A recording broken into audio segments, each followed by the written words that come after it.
우리 오늘 묵상 시작하겠습니다. 오늘 묵상은 로마서입니다. 본문이 로마서로 바뀌었습니다. 로마서 1장 8절부터 17절까지 말씀인데요. 저 홍규,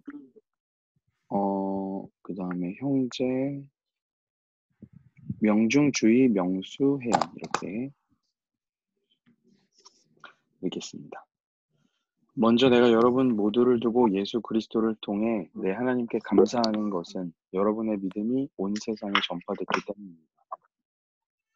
하나님의 아들의 복음 안에서 내 영으로 섬기는 하나님이 내 증인이신데 나는 항상 여러분을 기억하며 이제 하나님의 뜻 안에서 어떻게든지 내가 여러분에게 갈 수 있는 길이 열리기를 기도하고 있습니다. 내가 여러분 보기를 간절히 바라는 것은 어떤 신령한 은사를 나눠주어 여러분을 강하게 하려는 것입니다. 이는 여러분과 내가 서로의 믿음으로 격려를 받기 위함입니다. 형제들이여, 나는 여러분이 이 사실을 모르기를 원치 않습니다. 곧 나는 다른 이방 사람들 가운데에서처럼 여러분 가운데에서도 열매를 맺기 위해 여러분에게 몇 번이나 가려고 했으나 지금까지 길이 막혔습니다. 나는 그리스 사람이든 미개한 사람이든 지혜로운 사람이든 어리석은 사람이든 그 모두에게 빛을 진 사람입니다. 그러므로 나는 로마에 있는 여러분에게도 복음 전하기를 간절히 원합니다. 나는 복음을 부끄러워하지 않습니다. 이 복음은 모든 믿는 사람들에게 구원을 주시는 하나님의 능력이기 때문입니다. 먼저는 유대 사람에게요, 다음으로는 그리스 사람에게입니다. 복음에는 하나님의 의가 계시되 믿음으로부터 믿음에 이르게 합니다. 기록되기를 의인은 믿음으로 살 것이다라고 한 것과 같습니다. 아멘. 아멘. 아멘. 오늘 우리가 이제 로마서를 읽었는데요. 로마서는 바울이 이제 로마 교회에 편지하는 거죠. 근데 어제 말씀을 잠깐 간단하게 나누고 시작을 할게요. 어제 바울이 1절부터 7절 사이에서 1절에서 사도 바울이 편지를 어떻게 시작을 하냐면요. 그리스도 예수의 종 바울은 사도로 부르심을 받아 하나님의 복음을 위해 따로 세움을 받았습니다. 라는 이야기를 합니다. 보통 이 바울 편지 말고 이 당시의 편지, 이 로마서를 쓰는 이 당시의 편지를 쓸 때는 가장 먼저 감사하는 내용을 쓴대요. 보통의 편지들이. 근데 바울의 편지 로마서의 특징은 뭐냐면 감사하는 내용은 오늘 나오거든요. 8절부터. 근데 그 전에 1절부터 7절 사이에 정말 이 편지에서 하고 싶은 이야기를 잘 녹여서 바울이 썼어요. 보통 서신서들이 그렇거든요. 이제 우리가 서신서를 이제 묵상하다 만나면 알 수 있을 텐데요. 바울이 하고 싶은 이야기가 뭐냐면 나는 부르심을 받았다는 거예요. 부르심을 받았다는 말로 편지를 시작하고 있어요. 7절에서 무슨 이야기를 하냐면 나를 사도로 부르신 분은 하나님이다라고 이야기를 하는데요. 7절에 보면 너희들도 성도로 부르심을 받았다라는 이야기를 쓰고 있어요. 근데 너희들은 사랑을 받고 성도로 부르심을 받았다라는 이야기를 쓰고 있죠. 그러니까 성도로 부르신 것은 누굴까요? 하나님이죠. 그러니까 사도로 나를 부르신 것도 하나님, 성도로 너희들을 부른 것도 하나님. 그러니까 우리의 시작은 뭐냐면 우리의 시작은 하나님이라는 거예요. 바울이 로마서 편지를 통해서 그리스도인으로 태어나는 거. 그러니까 우리가 그냥 인간으로 살다가 이제 예수 그리스도로 인해서 새로운 피조물로 새 이스라엘 백성으로 살아가게 되는 시작은 누구냐면 하나님이다. 라는 이야기를 이제 로마서에서 하는 겁니다. 그러면 하나님이 시작을 하셨는데 그 시작하는 통로가 무엇이냐면 5절에서 6절에서 이렇게 이야기해요.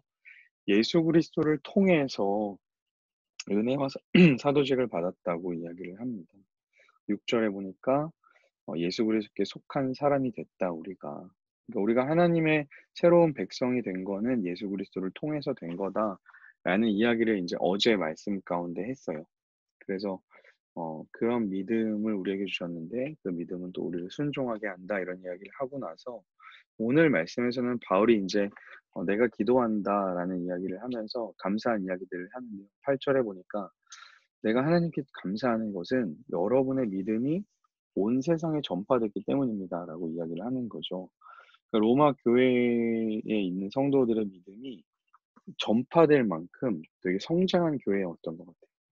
믿음이 전파됐다는 게 어떻게 전파됐는지 잘 보이지 않을 텐데 무엇을 이야기하고 있는 건지는 구체적으로는 모르겠지만 어쨌든 전파될 만큼 성장한 교회가 됐다는 거예요. 로마 교회가. 그런데 이제 바울이 항상 9절에 보니까 여러분을 기억하면서 바울이 원하는 건 뭐냐면 내가 여러분에게 갈 수 있는 길이 열리기를 기도하고 있습니다. 바울은 어떻게 해서든 로마에 있는 교회 교인들을 다시 만나고 싶어 했어요. 만나서 해주고 싶은 게 뭐냐면 11절에 뭐라고 얘기하냐면 내가 여러분 보기를 간절히 바라는 이유는 뭐냐면 어떤 신령한 은사를 나눠주고 싶은 거예요. 그래서 신령한 은사를 나눠줘서 이 사람들을 굳세게 하려고, 이 사람들의 믿음을 더 굳세게 하려고 또 12절에 보니까 서로의 믿음을 통해서 격려를 받기 위한다는 거죠. 그러니까 바울은 신령한 어떤 것을 이 사람들에게 전해주고 싶은 거예요. 그래서 내가 가고 싶다. 근데 그 신령한 어떤 게 뭘까? 이제 여기 정확히는 안 나오죠. 이제 로마서 읽다 보면 나올 텐데 그 신령한 어떤 것을 나누는 방법 중에 한 가지를 오늘 말하는데요. 그게 뭐냐면요. 나는 14절에 보니까 나는 미개한 사람이든 지혜로운 사람이든 어리석은 사람이든 모두에게 빚을 진 사람이다. 그러면서 15절에 뭐라고 얘기하냐면 나는 여러분에게 복음을 전하기를 간절히 원한다는 거예요. 그러니까 바울이 신령한 어떤 것을 전해주고 싶은데 그 신령한 어떤 것을 전해주기 위한 방법으로 복음을 전하고 싶다는 겁니다. 신령한 어떤 것이 복음일 수도 있어요. 뭔지는 정확히 아직까지는 알 수는 없는데 복음을 전하기를 바울이 간절히 원하고 있는 거예요. 그러면 한번 생각해 보세요. 믿음이 성장해서 내가 믿음이 대단하다는 게 다른 교회들까지 전달될 정도면 로마 교회는 복음을 모르고 있었을까요? 복음을 알고 있었을 겁니다. 복음이 뭔지는 어제 말씀에 나오는데요. 간단하게 얘기하면 복음은요. 예수 그리스도입니다. 어제 말씀 1장 2절에 보면 그 복음은 하나님께서 예언자들을 통해 성경에 미리 약속하신 것으로 하나님의 아들에 관한 것입니다. 라고 하면서 4절에 보니까 그분이 바로 우리 주 예수 그리스도이십니다. 그러니까 복음은 간단하거든요. 명확하거든요. 예수 그리스도가 하나님의 아들인 것은 명백해요. 그런데 왜 또 가서 복음을 전한다고 했을까요? 그 진리의 풍성함을 깨닫는 것이 쉽지가 않아서 그래요. 우리가 있잖아요. 남산타워가 뭐야? 그러면 남산타워가 뭔지 알죠? 남산타워 어디 있어? 어디 있는 거 알아요. 근데 남산타워가 구체적으로 어떻게 지어져 있고 어떤 구조물로 되어 있는지는 모릅니다. 그거는 이제 듣고 또 듣고 알아가야 되거든요. 복음도 마치 그런 거예요. 우리는 복음을 알고 있다고 생각하거든요. 예수 그리스도가 하나님의 아들인 거 다 알아. 근데 그것이 명백하지만 그 진리의 풍성함을 깨닫는 것은요, 쉽지가 않아요. 그래서 매일 들어야 돼요. 복음은요, 매일 듣고 더 알아가면 알아갈수록 은혜가 풍성해지는 아주 신비한 게 복음입니다. 그러니까 복음은 다 안다고 말할 수가 없어요. 계속해서 알아가는 거예요. 그러니까 로마 교회에 복음을 내가 전하길 원한다고 이제 얘기하는 거죠. 그러나 한 가지 이제 주의한 점은요, 복음을 전하는 사람의 태도가 중요합니다. 바울은 어떤 태도를 가지고 있냐면 16절에 보니까 바울은 복음을 부끄러워하지 않아요. 이게 무슨 말이냐면요. 복음은 믿는 사람 모두에게 구원을 주신 하나님의 능력이에요. 예수 그리스도에 대해서 관해서 사람들에게 전할 때 그 사람들이 그것을 듣게 되면 그것을 통해 구원을 얻게 되는 하나님의 능력이 바로 복음이라는 거죠. 그러니까 복음은 나의 능력이 아니고 하나님의 능력이에요. 전하는 사람은 그냥 예수 그리스도에 대해서 하나님이 하신 일에 대해서 전했을 뿐인데 그것을 들은 사람들이 구원을 받게 되는 하나님의 능력을 얻는 그런 복음의 능력이 있다는 거죠. 더 놀라운 거는요. 복음에는 하나님의 의가 들어가 있어서요. 믿음으로부터 믿음에 이르게 한답니다.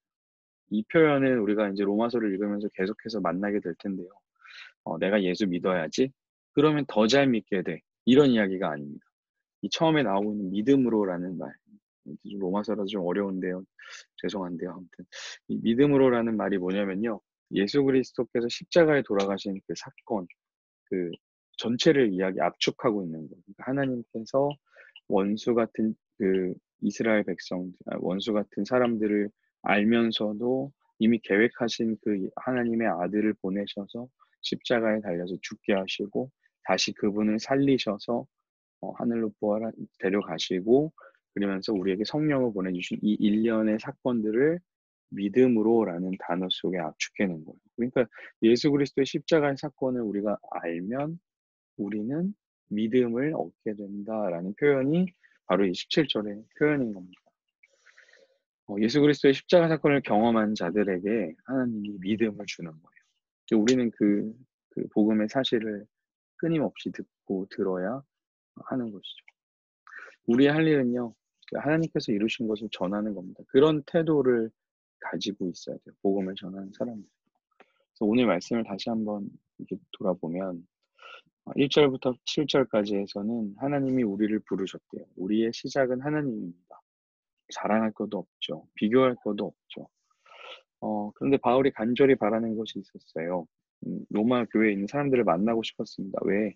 만나서 신령한 어떤 것을 전해줘서 그들이 굳건하게 되고 그들이 믿음으로 서로 격려되기를 원했어요.